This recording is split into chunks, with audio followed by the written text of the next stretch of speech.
Prenez le rendez-vous. Franc-parler tous les dimanches à 11h. Franc-parler.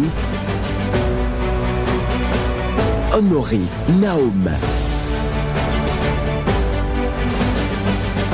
Bonjour à toutes et à tous. Le 6 mai 2020, le gouvernement, en sa session ordinaire du Conseil des ministres, a procédé à l'adoption de la politique nationale de santé communautaire au Bénin. Une politique couvrant la période 2020-2024. L'ambition était noble, doter le Bénin d'un système de santé intégré, performant, résilient et pérenne. L'approche une seule santé porte sur des orientations stratégiques et le ministre de la Santé a la lourde responsabilité de veiller à l'exécution cohérente des activités à réaliser pour garantir le succès de la politique. 3 ans après, où en sommes-nous? Pour en débattre, nous recevons sur ce plateau Dr Rodrigue Koun, conseiller technique du ministre de la Santé publique aux soins de santé primaires. Bonjour docteur. Bonjour monsieur le journaliste. Merci de nous rejoindre ici sur ce plateau pour ce premier numéro. J'en suis honoré. Et c'est un plaisir de vous avoir à nos côtés. Et pour démarrer cette émission, j'aimerais bien focaliser l'attention des auditeurs sur votre spécialité parce que vous conseillez le ministre en matière de soins de santé primaire. Santé primaire, ça veut dire quoi? Merci beaucoup monsieur le journaliste. Vous savez, pendant longtemps, les sociétés se sont toujours battues pour garantir le droit à la santé aux populations. Et vu les difficultés et surtout les barrières à asseoir ces soins aux populations, la communauté internationale s'est réunie à Alma-Ata en 1978 pour adopter une déclaration très importante. La déclaration sur les soins de santé primaire. Qu'est-ce que c'est quand on parle de soins de santé primaire? C'est des soins essentiels, de base, qui sont techniquement prouvés, scientifiquement prouvés, et qui sont socialement acceptables, accessibles à la communauté nationale par tous les moyens prouvés, les moyens techniques les plus avancés, à un coût accessible que le pays, que la communauté peut accepter. Et donc, quand on prend les soins de santé primaire, il y a 3 notions fondamentales que cela revêt. Allez-y. La première notion, c'est que c'est pas des soins au rabais, c'est des soins pour lesquels, quand quelqu'un est malade, il puisse obtenir, recouvrer sa bonne santé. Ce n'est pas juste faire quelque chose. C'est pas juste faire quelque chose. La deuxième notion fondamentale au niveau des soins de santé primaire, c'est que c'est des soins qui sont centrés sur la personne, centrés sur le malade, et donc ça prend en compte ça veut dire quoi? La notion. Expliquez-nous. Lorsque vous prenez un individu, lorsqu'il est malade, il n'est pas malade seulement parce qu'il a des symptômes.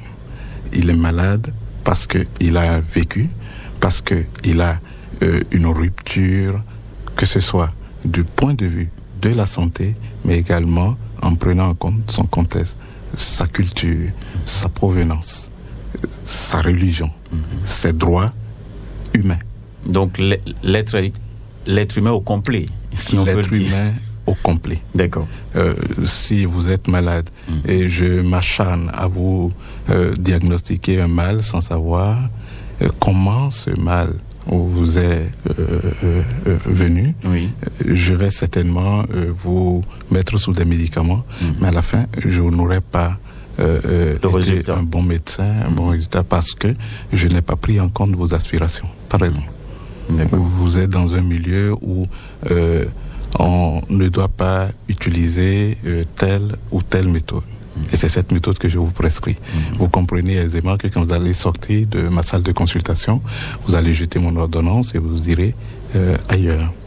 Et donc, c'est des soins qui prennent en compte non seulement la technique, l'évolution de la science, mais également les us et coutumes, le bien-être dans sa complétude. D'accord. Vous parlez de 3 aspects qu'on devrait fondamentalement prendre en compte. Le troisième aspect, c'est ça que je venais de dire, les droits humains. C'est ça. Les droits de l'individu. C'est ça. Je ne dois pas bafouer les droits. Je prends un mineur. Je me mets sur lui, je commence à poser des questions, je commence à bachoter des soins, alors que ses parents, ses ayants droit, sont à côté et je ne les ai pas questionnés pour prendre en compte leurs aspirations. C'est ça.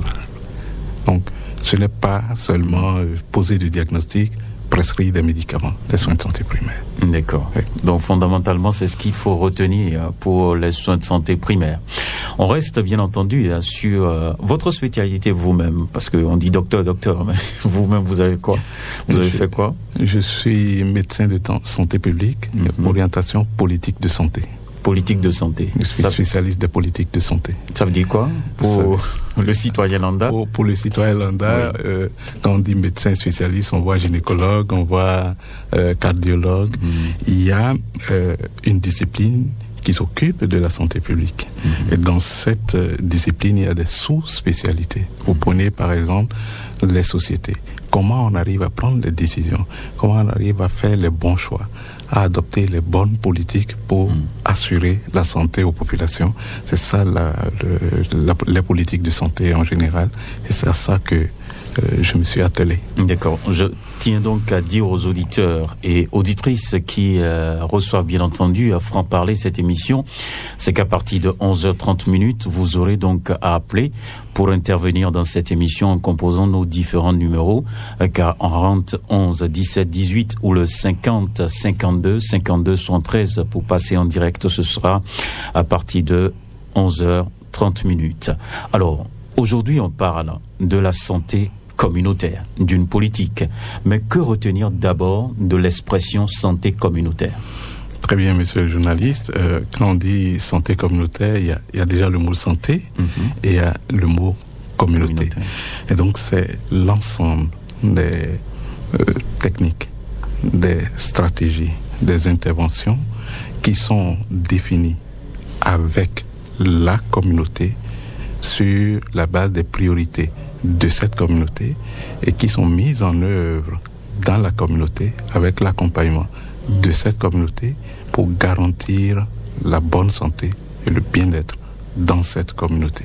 Cela regroupe, quand on prend la santé communautaire, ça regroupe des interventions de prévention, des interventions de promotion de la santé, des interventions curatives, des interventions de soins palliatifs. La spécificité de la santé communautaire, c'est que il y a d'abord la consultation de la population.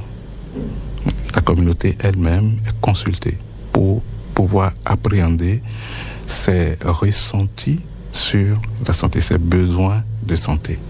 Cette communauté est également associée à la co-construction des interventions dans la communauté. Parce qu'elle doit pouvoir définir ses priorités, ce qu'il faut faire dans la communauté pour garantir la bonne santé, le bien-être à toute la communauté, individuellement et collectivement. La troisième notion est qu'il y a la co-décision. Cette communauté est associée pour prendre les décisions afin de résoudre les priorités de santé dans sa communauté. Donc c'est pas comme quelqu'un qui vient dans la communauté qui parachute à écouter, faites ci, faites ça, vous aurez la santé. Non. Vous devez partir dans la communauté, les écouter, savoir ce dont elles ont besoin, parce que d'une communauté à une autre, les besoins peuvent être différents. Les besoins peuvent être ressentis avec une acuité différente. C'est pour ça qu'il faut fondamentalement associer la communauté au choix et à la mise en œuvre de ces activités au niveau de la communauté. Vous voyez vraiment ça, là, au Bénin? Bien sûr que oui. Vous savez, les décisions se fondent vraiment sur les besoins des communautés au Bénin? Nous avons, vous voyez, on a évoqué tout à l'heure les soins de santé primaire en 1978. Et à la suite de la déclaration de Alma-Ata en 1978, dans les pays en voie de développement, il y a eu une meilleure association, un meilleur engagement des communautés dans les prises de décision à des niveaux divers. Vous avez assisté dans ces années-là à la création des agents de santé de base, vous avez On a assisté à la création des unités villageoises de santé, des gens qu'on appelait des matrones ou des dotos entre griffes et qui passaient de maison en maison pour pouvoir apporter des soins. Puis après, nous avons une autre date clé. En 1987, l'initiative de Bamako. Parce qu'à un moment donné, il y a eu la faillite économique de tous nos États où l'État-providence n'existait plus, on ne peut plus garantir l'accès aux soins à tout le monde. Donc, il y a eu cette initiative de Bamako qui a renforcé la participation communautaire. Et c'est ça qui a fait d'ailleurs, quand on prend le Bénin, à ce que nous ayons pu développer des programmes puissants. Notamment un programme élargi de vaccination, vous vous en souvenez. C'est ça. Il y a eu d'autres initiatives, notamment à Pau, on a parlé de Crédessa, c'est pour certains auditeurs qui s'en rappellent. Mais ces initiatives étaient mises en œuvre de façon disparate, avec des résultats plus ou moins reluisants. Il a fallu, dans les années 2000, pour assister à la création des premiers, ce qu'on appelle relais communautaires, ou des programmes de santé, plusieurs programmes de santé. Chaque programme de santé faisait la promotion de ces relais, et donc il n'y avait pas de paquet défini, il n'y avait pas une synergie d'action, donc tout allait dans tous les sens.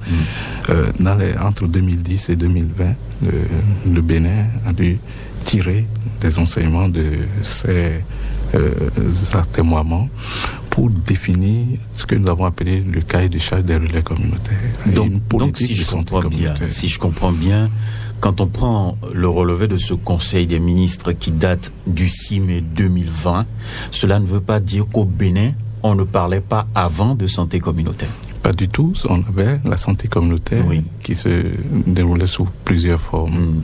Vous avez les matrones, vous avez les relais communautaires, vous avez relais palu, vous avez relais sida, vous avez relais tuberculose, pour les maladies tropicales négligées, onchocercose, chaque programme avait son relais.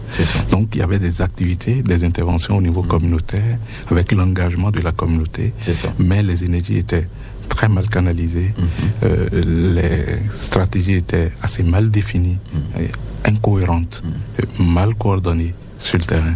Donc avant, on ne parlait pas de politique de santé communautaire, c'est ça? Jusqu'en 2010, non. Mais en 2011, il y a eu l'élaboration du cahier de charge des relais communautaires, et en 2015, nous avons eu notre première politique de santé communautaire. Donc cela veut dire que en mai 2020, on peut dire que c'est la nouvelle politique de santé communautaire qui a été retenue par le gouvernement. En 2018, on a fait une évaluation pour voir quels sont les résultats enregistrés après avoir mis en œuvre ces différentes stratégies au niveau communautaire. Nous avons identifié un certain nombre d'insuffisances, notamment au niveau de la gouvernance, au niveau de la coordination, au niveau de l'efficacité même des stratégies qui étaient empruntées jusque-là. C'est ça qui a amené, avec le Conseil national de lutte contre le sida, la tuberculose, le paludisme, les hépatites, les épidémies, à élaborer la nouvelle politique de santé communautaire qui a été adoptée en 2020. Donc, concrètement, dites-nous, faites-nous un peu l'état des lieux, concrètement. Quand on prend, comme je le disais, jusqu'en 2018, on a les précurseurs de ce que nous appelons aujourd'hui la nouvelle politique de santé communautaire. La politique de santé communautaire qui a été installée, qui est adoptée en 2015, malheureusement, n'avait pas pris en compte tous les aspects spécifiques. Notamment, il y avait ce que nous appelons le One Health, une seule santé. La santé, c'est parce que le ministère de la Santé. Vous avez la santé au niveau du ministère de l'Agriculture, de l'Élevage, de la Pêche. Vous avez la santé au niveau du ministère du cadre de vie, la santé au niveau du ministère de l'Intérieur, ainsi de suite. Lorsque nous circulons dans un village et nous voyons des carcasses d'animaux, parfois on se pose pas la question de savoir qu'est-ce qui s'est passé, alors que les viroses, les zoonoses qui sont à la base de ces carcasses. Les gens vont manipuler ces carcasses et ça va passer à l'humain. Ça va devenir une maladie humaine. Et donc, les politiques là, on va s'intéresser aux vétérinaires. Là, on va s'intéresser aux vétérinaires. Les politiques que nous avons mises en place avant étaient des politiques suffisamment verticales qui ne prenaient pas en compte ces aspects d'une seule santé. Première chose. D'accord. Deuxième chose, il y avait une incohérence entre les paquets. Vous passez d'une zone sanitaire à une autre zone sanitaire, c'est pratiquement deux politiques différentes. Vous passez d'un village à un autre village, c'est des relais financés par deux acteurs différents qui sont traités différemment, qui sont suivis différemment, et donc ça ne permettait pas à ce que le pays puisse atteindre les résultats qui étaient escomptés, notamment la réduction de la mortalité maternelle. Donc il manquait la coordination de tout ceci. Il manquait la coordination, il manquait également l'efficacité et surtout la définition d'un ensemble assez complet de stratégies qui devraient prendre en compte tous les secteurs qui concourent à la santé, qui devraient prendre en compte les déterminants de la santé et non seulement la maladie.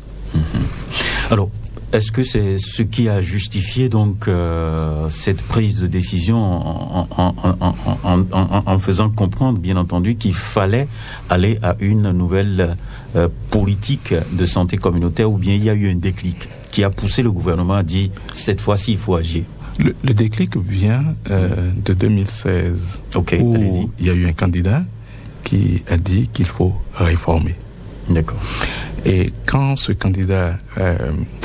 vous parlez là de Patrice Talon, le président de la République. Du candidat Patrice Talon. Oui. Et quand il est passé, qu'il est devenu le président de la République, il a décidé de faire l'état des lieux, secteur par secteur. Et au niveau du secteur de la santé, il y a eu une commission qui a été mise en place pour identifier les insuffisances dans le secteur. Après ce travail, des réformes ont été engagées pour pouvoir prendre en compte la santé dans toutes ses facettes. Et ces réformes ont été axées sur les soins de santé primaire et puis la médecine hospitalière, la gouvernance et l'organisation des services de santé.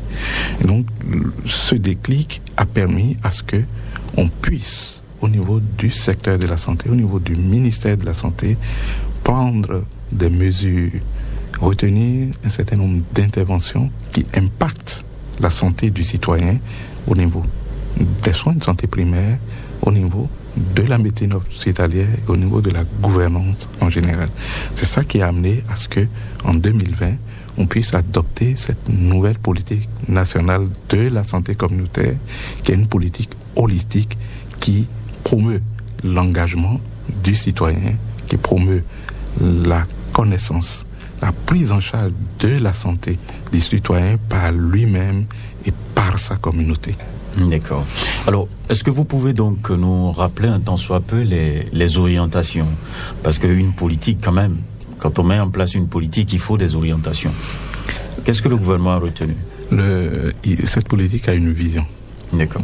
Qui stipule que d'ici 2030, on a un système de santé résilient, ou que dans la communauté, les soins préventifs, curatifs, promotionnels et réadaptatifs soient garantis à tout citoyen, qu'on puisse avoir un système de santé vraiment résilient qui prenne en compte l'humain dans toutes ses facettes, en tenant compte de ses droits, en tenant compte de sa santé, mais en tenant également, en l'appelant à s'engager. Dans la mise en œuvre, vous ne pouvez pas continuer à prescrire des médicaments aux gens.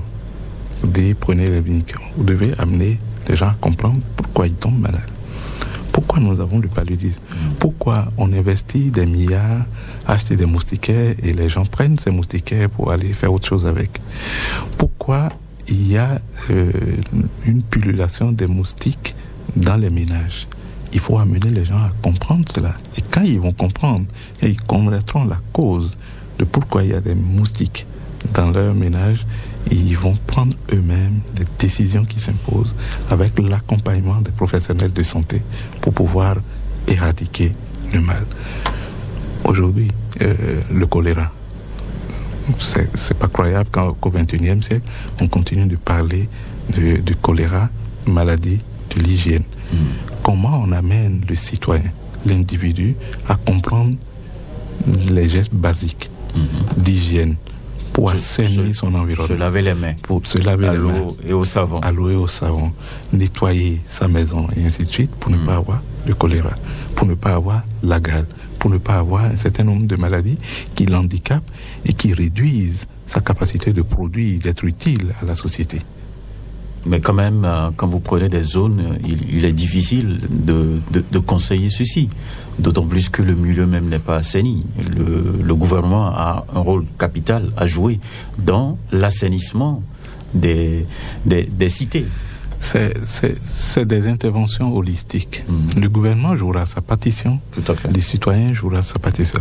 Au moment où le gouvernement est en train de jouer sa partition, si le citoyen n'amène pas le citoyen à jouer sa partition, on n'aura pas avancé. C'est ça. Vous prenez à une petite échelle Cotonou. On a de plus en plus de belles voies qui passent, des caniveaux, pour drainer les eaux. Mais qu'est-ce qu'on fait de ces caniveaux quand vous sortez ? Vous voyez des gens, les riverains, qui mettent des eaux usées, des eaux de ménage, on renverse sur les caniveaux, on renverse même sur les routes, et on crée des nuits de développement des insectes nuisibles. Oui. Ça, les moustiques, pour le paludisme, et ainsi de suite.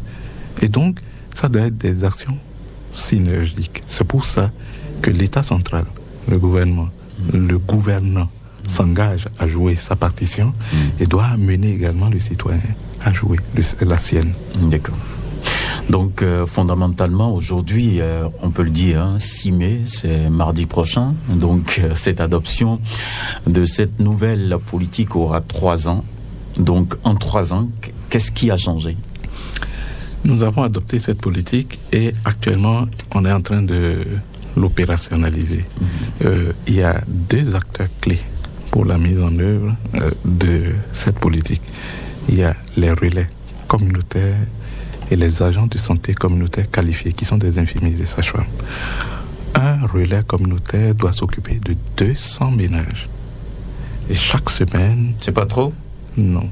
Ça a été évalué, puis après, on va tester et on jugera des résultats de la pertinence pour voir comment il faut ajuster. Mais pour le départ, un relais communautaire va s'occuper de 200 ménages. Le relais communautaire, avant, faisait un peu de tout. Il faisait les soins, il faisait les conseils, et au finish, il n'était pas efficace. Aujourd'hui, le paquet du relais communautaire est essentiellement préventif, promotionnel et palliatif. Et donc, le relais passe une fois par semaine en revue ces 200 ménages pour pouvoir identifier les besoins en santé. Vous parlez de la ville de Cotonou ou bien vous parlez du fin fond? Je parle du Bénin en général. À Cotonou, ici, j'ai jamais vu de relais communautaire. On va y arriver. Quand je prends mon cas personnellement. On va y arriver. Voilà. On va y arriver. Je vous écoute. Je vous explique le contenu de leur cahier de charge. D'accord. Et je vous expliquerai également comment on est en train de l'étendre progressivement à l'échelle nationale. D'accord. Et donc, quand on prend le relais communautaire, il doit passer dans ces ménages, faire la revue des membres des 200 ménages. Si quelqu'un a la fièvre, il doit pouvoir l'orienter dans des centres de santé. Cet enfant doit être vacciné, son rendez-vous est passé, il doit orienter vers le centre de santé pour la vaccination. La femme enceinte n'est pas allée en soins prénatal, il doit pouvoir l'orienter, le guider vers. Il y a un malade dans le ménage, il doit pouvoir faire appel à son supérieur, qui est l'agent de santé qualifié, qui est basé dans l'arrondissement, pour pouvoir le prendre en charge et au besoin le référer, l'orienter vers les structures compétentes. Aujourd'hui, on parle des maladies chroniques qui prennent du pas. L'hypertension artérielle, il y a beaucoup de jeunes qui ont l'hypertension artérielle, parfois non connue. Et on découvre ça au décours d'un accident vasculaire cérébral, AVC. Et parfois les gens meurent, on dit c'est la sorcellerie, c'est ci, c'est ça. Le simple fait que le relais passe une fois par semaine, prendre l'attention des gens. Attention, votre tension n'est pas bonne, vous devez voir un médecin. Ça va permettre d'anticiper, de prévenir et de prendre en charge correctement les problèmes de santé dans la communauté. Les agents de santé communautaire qualifiés, infirmiers et sages-femmes, eux auront à charge de superviser le travail des relais communautaires, de faire un suivi mensuel et de prendre en charge les cas, les orienter également vers les structures compétences de soins. Nous avons, après avoir adopté en 2020, il y a d'abord ce qu'on appelle la cartographie des ressources. On a fait la cartographie des ressources, mobiliser les ressources pour pouvoir mettre en œuvre quelles ressources? Les ressources financières et les ressources humaines. D'accord. Pour les ressources financières, il y a beaucoup de partenaires qui au départ étaient réticents et qui aujourd'hui se sont engagés à accompagner l'État efficacement parce que l'État lui-même a pris l'engagement de mettre la main à la poche. Il y a eu la création d'une ligne de financement de santé communautaire qu'on appelle FADEC Santé communautaire, qui est affectée aux communes. Chaque année, l'État y met 1 milliard de francs CFA. En plus de cela. Mais si je focalise un peu l'attention sur les ressources, est-ce qu'aujourd'hui, pour une bonne santé communautaire, est-ce que le personnel sanitaire est en quantité? Je vais y arriver. Ok. Je vais y arriver. Donc l'État a mis en place et a dit aux partenaires, vous voyez, j'ai la bonne volonté, je m'engage, je crée une ligne de financement, je finance chaque année et je suis disposé à accroître mon financement de 15% chaque année. Pour que pendant 7 ans, après 7 années, le pays soit autonome, soit capable de financer entièrement cette politique nationale de santé communautaire. D'accord. Lorsque l'État a fait ça, les partenaires ont dit, si vous faites, on vous accompagne. Il y a eu UNICEF, il y a eu USAID, il y a eu beaucoup d'autres partenaires qui se sont mobilisés derrière le gouvernement et le ministère de la Santé pour pouvoir financer. Lorsque nous avons fini avec cette première partie de mobilisation de ressources, il y a eu maintenant l'identification d'un certain nombre de communes qui vont démarrer sous forme pilote. Il y a 6 communes. Et le lancement aura lieu justement la semaine prochaine, le 9, à Niki, par le ministre de la Santé. Dans ces 6 communes, il faut procéder à l'identification des relais communautaires. Vous avez parlé tout à l'heure des ressources humaines qui ne sont pas suffisantes. Ce n'est pas les agents de santé qui sont actuellement en qualité et en quantité dans les formations sanitaires qui vont mettre en œuvre cette politique. Non. Ok. J'ai dit que c'est une politique communautaire et donc les premiers acteurs clés, les relais communautaires, sont identifiés dans la communauté.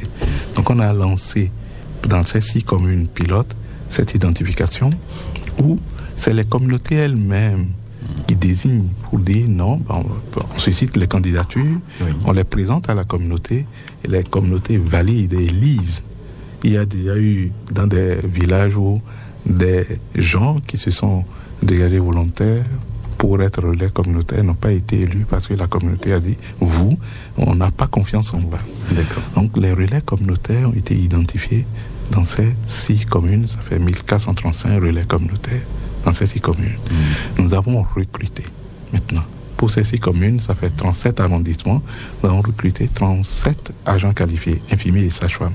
Le concours a été bouclé, on a lancé le concours, ils ont composé, les meilleurs ont été sélectionnés. Et maintenant, on va passer à la mise en œuvre. Et 6 mois après, nous allons évaluer.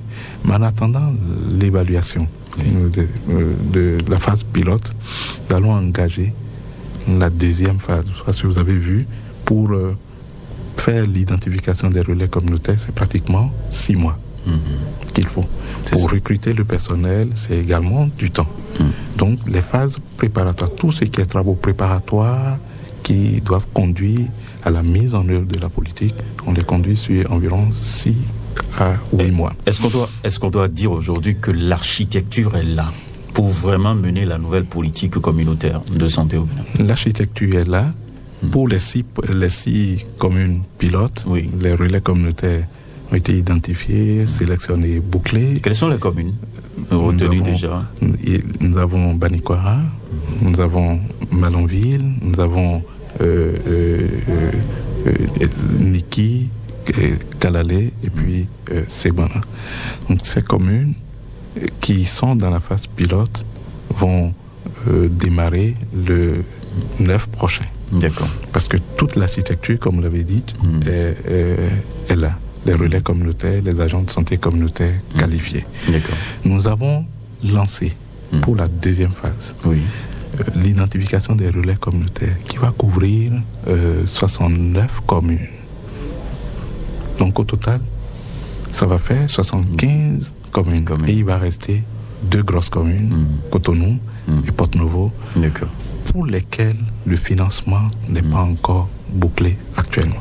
Donc vous avez raison de dire, vous n'avez jamais vu de relais communautaire à Cotonou, mais quand ça va être lancé, vous allez voir, et chaque semaine, les relais vont passer dans les ménages, parce que ils doivent connaître en temps réel tout ce qui se passe en matière de santé et donner l'alerte précoce pour la prise en charge des maladies, pour la résolution des problèmes de maladies dans notre communauté. D'accord.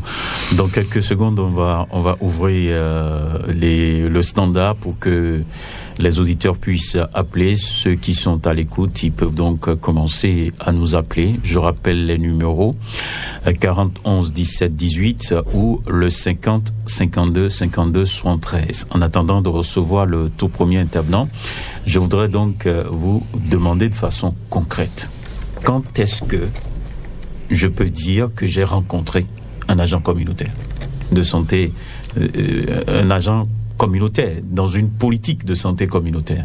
Comment je peux savoir que je suis pris en compte? C'est bon? Ok, on nous dit qu'il y a un intervenant en ligne, on va le prendre et on reviendra sur ma préoccupation. Auditeur en ligne, bonjour.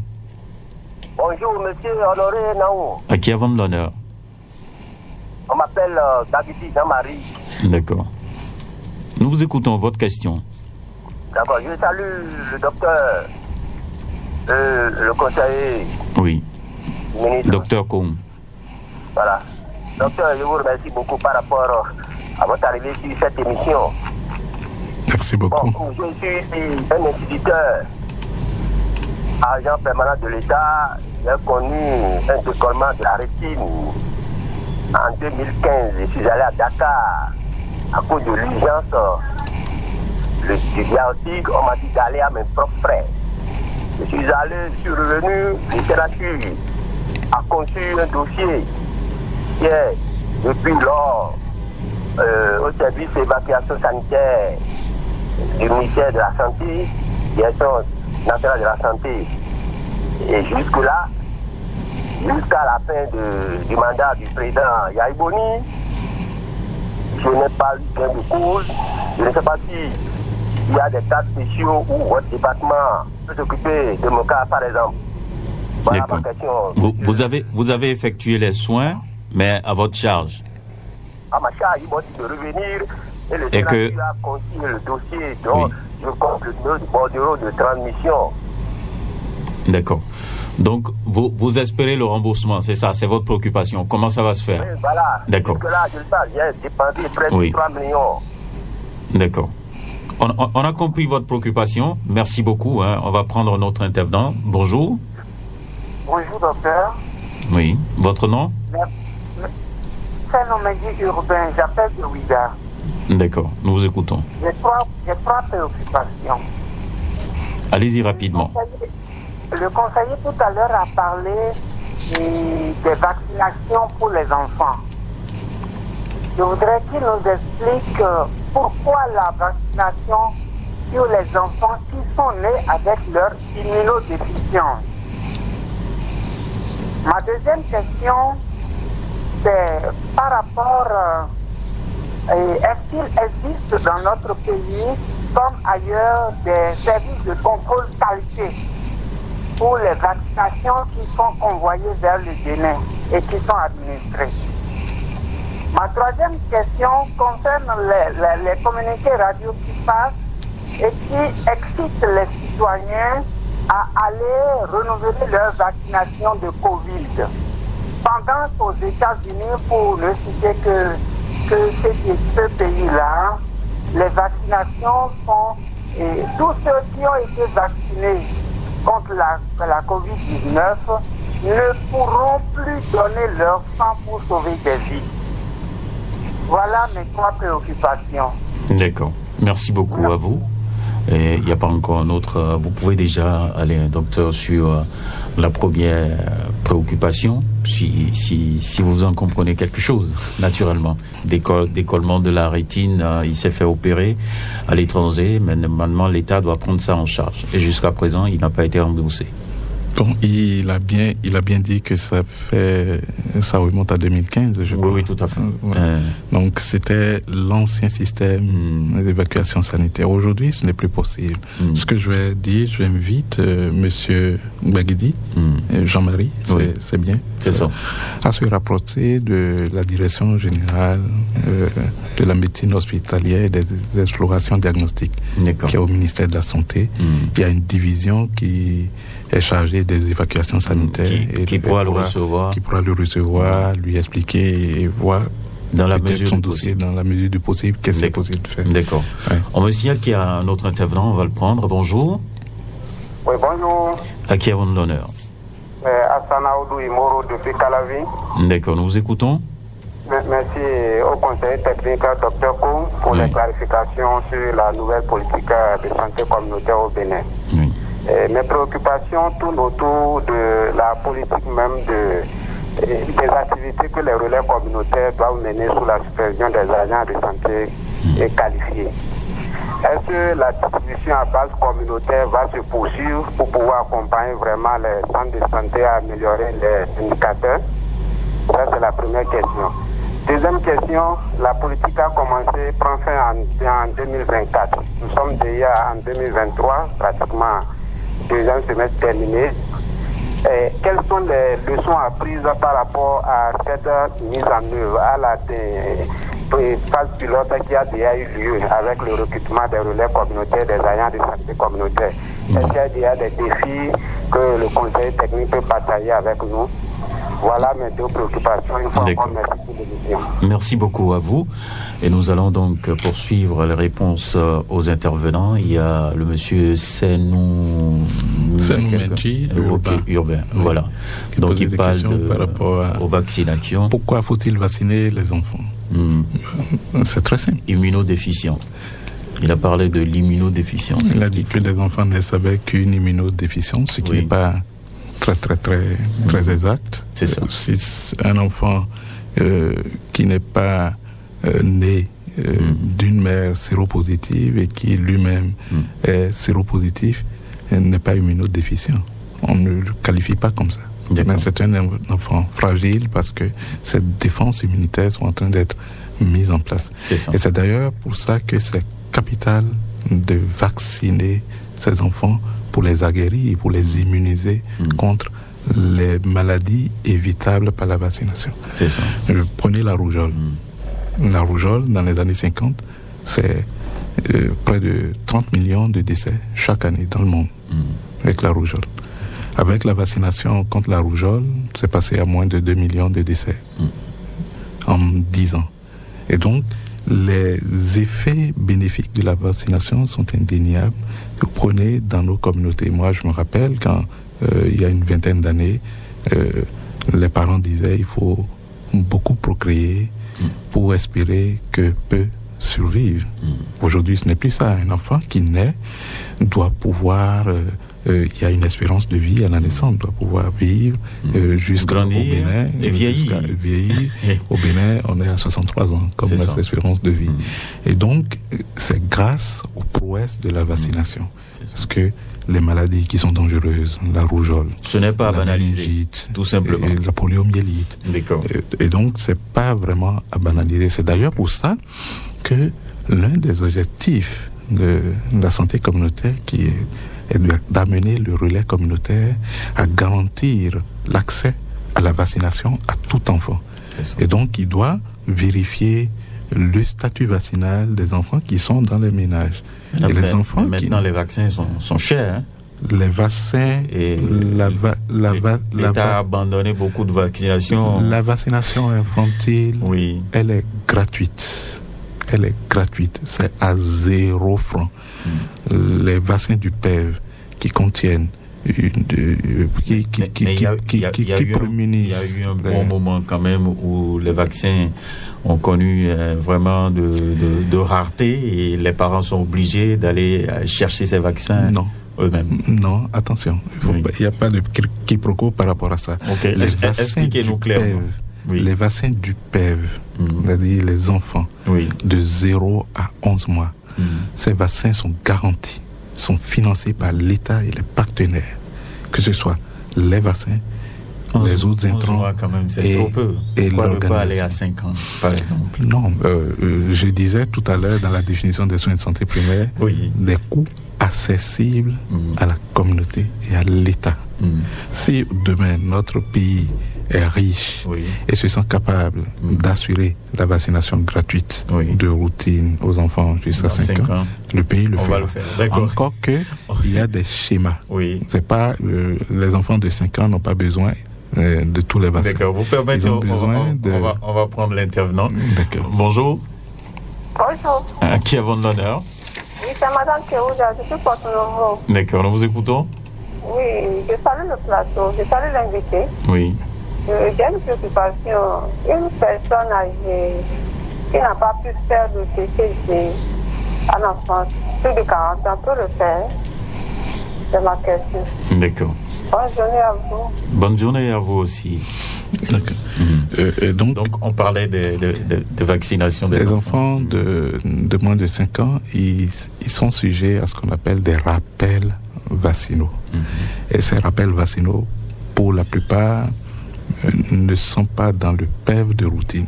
Il y a certains vaccins pour lesquels l'État veut introduire ces rappels à partir de 15 mois et ça va être encore gratuit pour les enfants. En dehors de ça, périodiquement, l'État organise ce qu'on appelle des campagnes de vaccination. Campagnes de vaccination contre la polio, campagnes de vaccination contre la rougeole, campagnes de vaccination contre la méningite dans les zones qui sont dans les... Et tout ça, c'est gratuit. Et tout ça, c'est gratuit. D'accord. Voilà. Maintenant, contrôle de qualité des vaccins, ce qu'on nous met dans l'organisme en tant que vaccin. Il y a beaucoup de choses qui se disent. Vous savez, aucun produit de santé, ne franchit le port de Cotonou pour atterrir dans les espaces d'utilisation du Bénin sans subir des contrôles de rigueur, des contrôles de qualité de rigueur. Et ces contrôles sont faits déjà à l'arrivée, pas sur le territoire. À l'arrivée au port, ces contrôles sont faits. Et s'il y a malfaçon, s'il y a mauvais produits, ces produits sont retournés systématiquement. C'est quand même la vie population. Et l'État a la charge de garantir la bonne santé.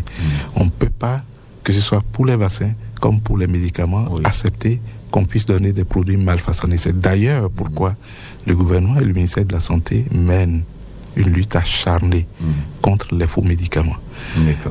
Dans les réformes, il y a des agences qui ont été créées, notamment l'Agence béninoise de régulation pharmaceutique et l'Agence nationale de contrôle de qualité. Ces agences font le travail, vous allez voir, même dans les officines privées, périodiquement, on passe faire des prélèvements d'échantillons de médicaments, ils analysent et ils demandent à ce qu'on fasse des rappels. D'accord. Est-ce que vous donnez des garanties sur la conservation de ces produits? Parce qu'on peut faire le contrôle à l'arrivée du produit. On sait que c'est de bons produits, c'est de bons vaccins, mais dans quelles conditions on arrive à stocker ces produits pour l'utilisation des mois après? C'est des contrôles a priori, per et posteriori. Donc, même pendant l'utilisation, il y a des prélèvements d'échantillons des produits, que ce soit les vaccins comme les médicaments, pour s'assurer. L'Agence nationale des soins de santé primaire a, au niveau de sa direction de la vaccination et de la logistique, la charge de garantir la conservation des vaccins. On peut dormir tranquille, c'est ça? On peut dormir tranquille. Le cœur vraiment tranquille. Le cœur tranquille. C'est d'ailleurs pour ça. C'est d'ailleurs pour ça que depuis 4 décennies que le Bénin est en train de vacciner à travers le programme de la Ligue de vaccination. il n'y a jamais eu de problème grave. Il n'y a pas eu de plainte grave. Il n'y a pas eu de plainte grave. Il peut arriver qu'on ait ce qu'on appelle les MAPI, les manifestations adverses post-immunisation. Et quand ça arrive, on fait les investigations et on prend les décisions qui s'imposent. Parfois même, avant même de faire les investigations, on leur donne la suspension du vaccin ou du produit incriminé avant d'avoir la réponse finale des laboratoires. Est-ce qu'on peut continuer à parler de vaccination Covid ? Est-ce qu'on doit encore exiger ça ? Vous avez suivi récemment que l'OMS a levé l'état d'urgence. Le Covid aujourd'hui, l'état d'urgence est levé. Mais ça ne veut pas dire que la maladie est terminée. Nous avons toujours le virus qui circule. Et donc, on conseille aux gens. On conseille. C'est pas une obligation. C'est pas une obligation. Si hier c'était une obligation, aujourd'hui, c'est un conseil aux gens de faire leur rappel vaccinaux, de se vacciner s'ils n'avaient pas encore fait la vaccination. De toutes les façons, il y a des pays, quand vous voulez vous y rendre, je prends la Centrafrique par exemple, vous ne pouvez pas aller en Centrafrique aujourd'hui si vous n'avez pas votre statut vaccinal à jour pour la Covid-19. Donc il y a certains pays qui ont continué à faire de l'exigence, à faire de la vaccination anti-Covid une exigence. Alors, si vous allez dans ces pays, vous serez obligé de faire la vaccination. Quel est le lien ? Parce que l'auditeur parlait donc du lien avec, comment dirais-je, le fait de donner son sang. C'est vrai que quand on fait la vaccination Covid, on ne peut pas donner le sang ? C'est ça ? Il y a beaucoup de rumeurs, il y a beaucoup d'informations qui circulent, malheureusement, sur les réseaux sociaux. Ils sont colportés par les anti-vaccinations. Et dans ces rumeurs, on est amené à entendre la vaccination donne, vous allez avoir tel problème, vous allez avoir... Non. Ce qui s'est passé aux États-Unis, vous savez, il y a... j'ai parlé tout à l'heure de l'investigation. Lorsque un phénomène se pose, que ce soit par rapport à la vaccination Covid, par rapport à d'autres vaccins ou même des médicaments, si un individu prend un produit et développe une manifestation adverse, l'État ou la communauté dans laquelle ça se trouve peut prendre des mesures en attendant de comprendre davantage quel est le problème, qu'est-ce qui est à la base des manifestations qu'il a reçues. Ce n'est pas spécifique à la vaccination. Je pose rapidement la question de Madame Keuda, BCG, la personne qui n'a pas eu à faire ça à la naissance. Est-ce que 40 ans après, on peut encore se faire vacciner ? C'est inutile, c'est inefficace. C'est plus la peine. C'est plus la peine, même, c'est d'ailleurs pour ça que on a un calendrier vaccinal. Même un enfant... pour vacciner un enfant contre le BCG, c'est à la naissance. Maximum 2 semaines. L'enfant qui a plus de 2 semaines, même si vous faites la vaccination, c'est inutile parce qu'il est déjà entré en contact avec le gène. Le BCG, le gène, le bacille, et ça profite. On respire ça partout. Et donc, c'est pas la peine de le faire. À 40 ans, c'est inutile. C'est inutile. Alors, on revient donc sur la préoccupation de Imoru. Je crois quand même qu'on a évolué quand même sur une de ces questions. Lui qui posait la question de savoir est-ce que c'est maintenant et qu'il faut entrer dans la phase active en tant que telle. Mais vous l'aviez déjà expliqué. Il y a 6 communes qui vont servir de pilote et que c'est maintenant qu'on veut tester la chose pour pouvoir avoir les résultats sur le terrain. Mais il dit, comment dirais-je, en 2024, le programme est élaboré pour finir en 2024. Donc, est-ce qu'il y a une perspective ? Je veux lever cet équivoque qui est au niveau de mon ami Imoru. La politique, jusqu'à nouvel ordre, est pérenne et donc c'est la continuité. C'est pas limité dans le temps. C'est ça. Nous avons, au niveau de la politique, décidé que le premier cycle soit de 7 ans. C'est ça. 7 ans pour permettre à ce que l'État central et les communautés puissent garantir sa mise en œuvre même après le retrait des partenaires techniques et financiers. C'est une politique de santé au niveau du pays et jusqu'à ce que un changement de directive ou de politique n'intervienne, ça va être une politique pérenne. D'accord. On a une émission ici où les auditeurs appellent souvent. Il y a une dame qui s'est présentée en tant que nutritionniste et qui a dit qu'il y a eu beaucoup de nutritionnistes qui ont été formés au Bénin, mais ils ne sont pas utilisés dans les centres de santé, et c'est n'importe qui elle a même donné l'exemple du CNHU où c'est des restaurants qui préparent à manger, bien entendu, aux malades.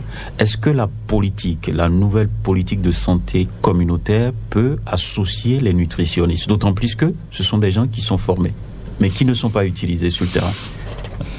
Ça pose rapidement, parce que il nous reste que 4 minutes. Ça pose le problème de l'employabilité. En réalité, le nutritionniste, c'est un conseiller et qui oriente sur comment on peut manger sain pour garantir la bonne santé. Donc, son action participe à la santé publique. Le besoin doit être dans les centres de santé.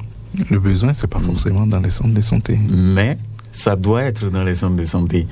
Le besoin, parce que quand on est malade, le besoin n'est pas forcément dans les centres de santé. Les centres de santé, c'est pour vous avez perdu la santé et vous y allez pour recouvrir. Tout ce que pendant nous faisons, ce temps, vous mangez. Vous devez manger sain. Tout ce que nous faisons pour prévenir la maladie, c'est pas seulement dans les centres de santé, et c'est pas surtout dans les centres de santé.